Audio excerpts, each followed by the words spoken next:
so I can start? Yes. I'm Marco, a machine learning engineer at TeamSystem, and today I'm here to introduce you to the world of MLOps. I'll start by providing some quick and basic notion to set the context, and then I'll talk about the model creation process, and I'll propose a solution within Azure environments. MLOps. MLOps is an evolution of DevOps with the goal to manage the machine learning model lifecycle with model maintenance, automation of process, and safe deployments.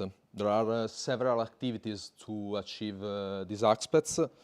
Data management is one of the most important because it's the goal of the new era, data, and we need to answer accessibility and quality to produce a new and more efficient model. Automatic training is one of the core activity in MLOps because we need to accelerate our model training process in order to bring it as soon as possible in production. And as the title of this speech, the monitoring is one of the most critical aspects that we need to take into account because enhance our observability of the whole system of ML. This is a very simple architecture, only to identify the different resources needed for a model process, for a model creation process. We have a data storage or something similar for store our data. The ML platform, where our pipelines and our experiment will run, and the model registry where our model are stored. The model registry is useful to retrieve our models that the endpoint hosted by the cluster can be served to everyone. The code version is this is by data. Everyone know why it's useful. An important aspect is the monitoring resources, because we need to understand what happened inside our resources. So we have a different source of monitoring. We can have data exploratory tools, an experiment tracking tools, and the last one is for understand the liveness of our endpoints during their when they run, and to monitor, to trace the performance of the model. In a model creation process, there are principal 3 stages. We have the data preparation phase, when data are retrieved, clean, processed, and then splitted in order to start a training process that in our purpose must be automated. And after that, we need to deploy as soon as possible the model to the production in order to serve the service. We connect so all of these blocks together, and we use different triggers to start a process, a model creation process. We have to understand the nature of the model, because basing on the nature of the model, we decide what type of triggers to use. If we can take as an example an NLP model.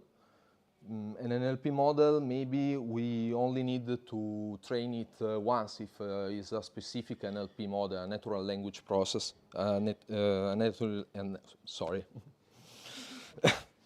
because maybe the dictionary on which the model is trained doesn't change over time, or the data is enough to have a good choice. But in case of a different model like the recommender system that we will show after some slides, we choose different triggers to create our process. This is the whole process. We have the data source as input for the data pipeline that is automatically triggered and produce 3 sets of data, the train, test, and val set, used by the trigger pipeline to produce a model that we can get in production after all. All the steps are automated, but in which way? We can take as example a recommender system that is a model to suggest item or potential interest to our user by analyzing the past behaviors and preference. So we have 2 dimensions, time and the amount of data. The amount of data we can is quite simple to understand why we need a great amount of data, but in this case the important thing is the feedback of our user. So if the feedback are not enough, why we need to start a new training process? And the time, because behaviors and the preferences of all user can change over time.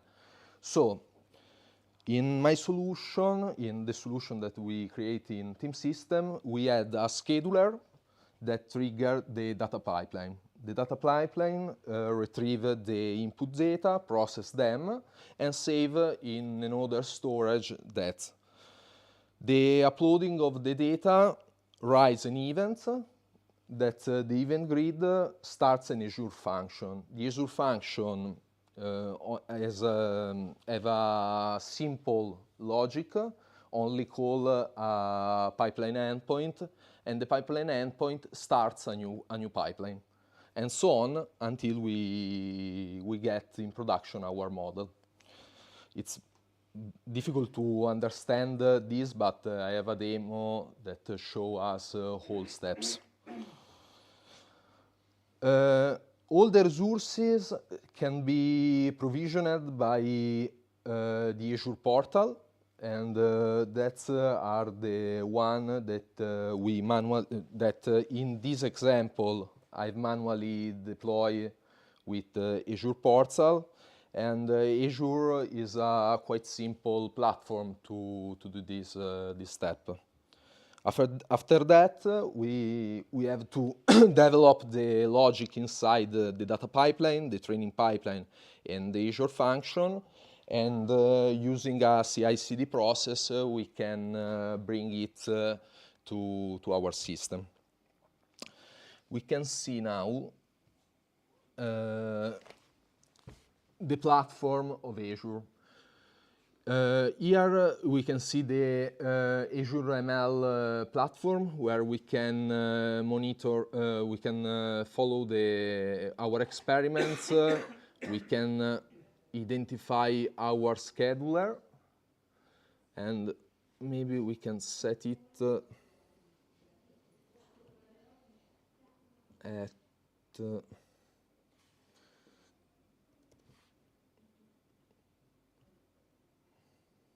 okay, we set now the scheduler to start a new data processing pipeline from at 1 minute. And we'll see that after all the pipelines, a new file inside, sorry, there is, okay, a new file inside our data storage will be uploaded.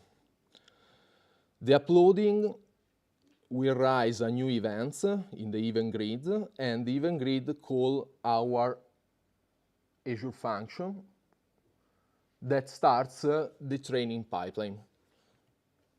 We only need to wait a second, but we can focus that Azure give us a suite of tools to monitor our resources, and this is one of the most important things about MLOps, because all monitoring tools help our observability to understand how the system how the system is gone, and okay, the pipeline starts, and we can address failure promptly as soon as possible. Sorry, now there is a little time to wait.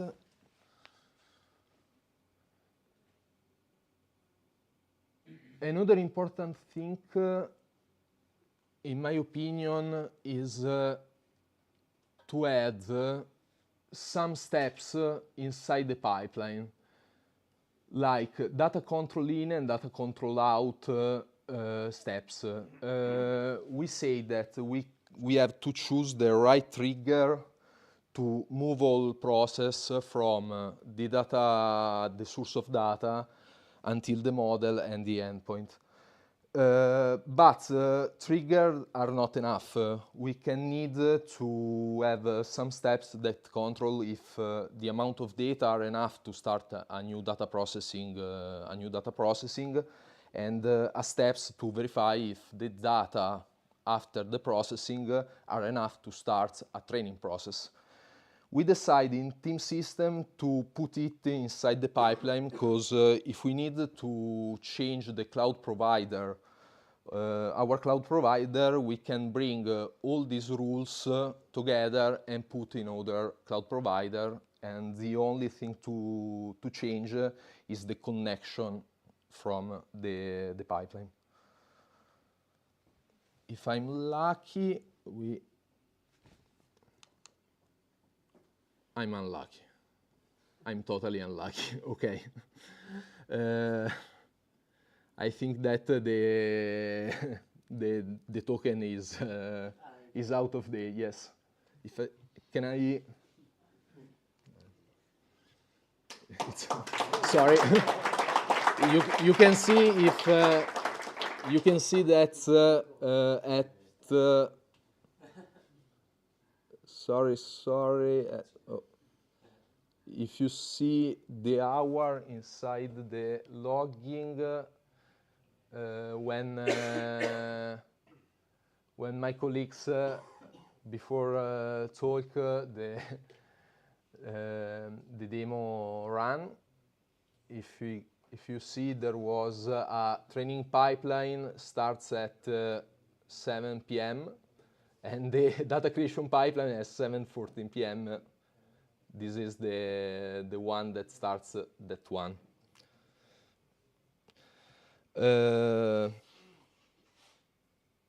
And so.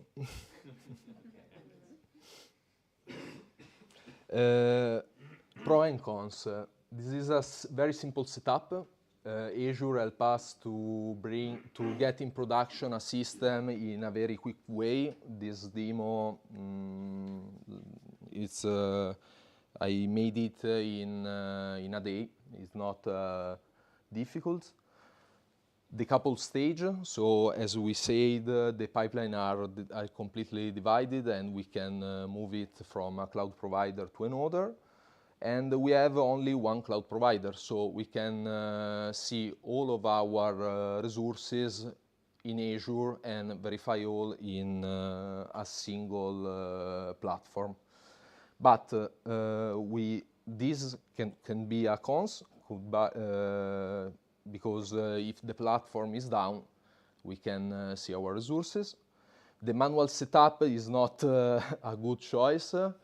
Infrastructure as code is the philosophy that that MLOps help us to manage our resources, and the maintenance, because we need to set up different technology and connect them together.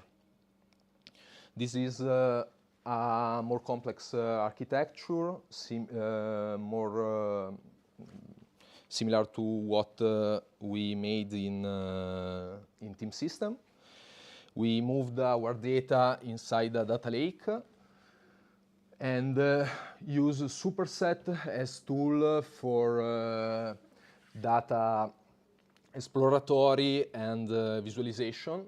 It's a very simple tool but powerful. We can create a dashboard and charts to verify our data.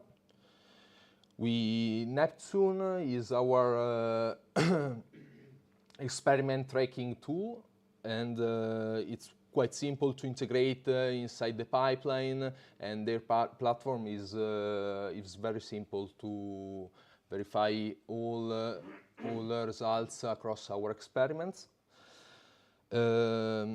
We create three type of cluster, free AKS, AK6, with Elastic as tool for monitoring. And everything is follow the infrastructure as code philosophy, and we can version the code that create our resources. And no thanks. That's all.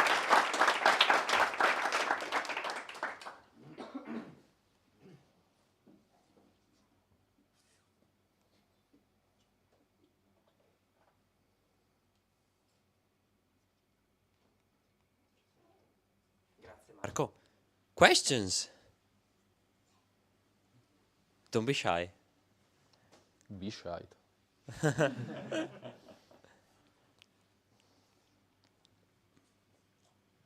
So, I have one about triggers. How do you reschedule, or so you were mentioning you just have like maybe, I don't know, a job like a cron job, so every X hours something starts. Is that the same criteria that you use in the system in production, or do you also have triggers based on, I don't know, some events, other events such as, I don't know, click-through rate or even distribution? As we can see in this chart, we use a scheduler for the recommender system because, as we said, the behavior can change over time. But the other one are the event trigger. So a new uploading starts a new event. And for different model, we use the amount of data. So when we reach a great amount of data, so there is a monitoring-based trigger, we can start a new training process and create a new model. Or maybe we can, as we can see in the, we can have an event-based trigger, as we say, the new blob, or the monitoring-based, because we have a great amount of data. Or maybe the performance of our model are lower than a threshold that we set, and so we need to start a new training process. And how do you monitor the performances of your model? Like in this last example. Okay. If I may ask, of course, there might be. Yeah. Usually, allora, can I turn down? Okay. All of our we used to have a feedback input from our user, and so we can identify every day how much the feedback, so the ground truth respect from the prediction that we store inside a database in Data Lake or in Data Lake. And we identify every day the performance of our models. Okay. Thank you, that was clear. Any other question? Cesare, giusto? I have a kind of DevOps question, if I may. I see the little squid. Okay, the Argo. Argo CD. Yeah, my question is, are you using something called a GitOps approach so that you store your the manifest of your resource in GitLab, and then Argo CD react to that and Yes, we provision. removed the deployment pipeline and we use Argo as a continuous deployment tool using the manifest that we version inside the GitLab. Yes. Okay, I see. And may I ask, which is the frequency that you change your in dev infrastructure? environment, we usually deploy when we have a new model. A new model that the control step inside the training pipeline say that the performance are enough respect to the previous model. And then the deploy for the test and prod are manually triggered. That what actually we decide to promote the model with a more controlled way. Okay, nice. And Terraform, how fit in this design? Terraform may provision all resources from ML, the clusters, and all the data store or DB used in the whole process.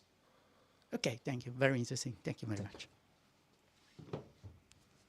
Cesare works for Red Hat, so he has a thing to say about that. Are there any other leftover questions? I guess we can call it a day. Another round of applause for Marco and his welcome talk. So I guess this is it.